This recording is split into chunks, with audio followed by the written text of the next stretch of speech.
Ciarra here at Traverse St. Louis RV off of Highway 70 and Bryan Road.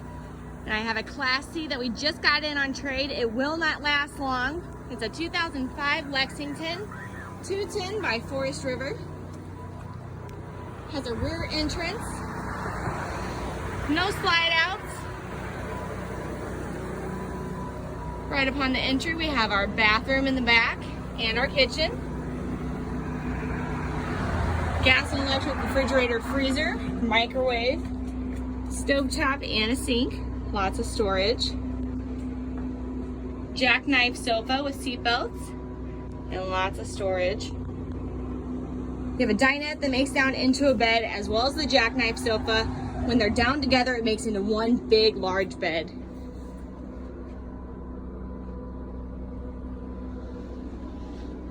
Got a TV. Very spacious for not having any slide outs. Little curtain for privacy. And a nice bathroom. So come on out and ask for Ciarra at Traverse St. Louis RV off Highway 70 and Bryan Road. This will not last long.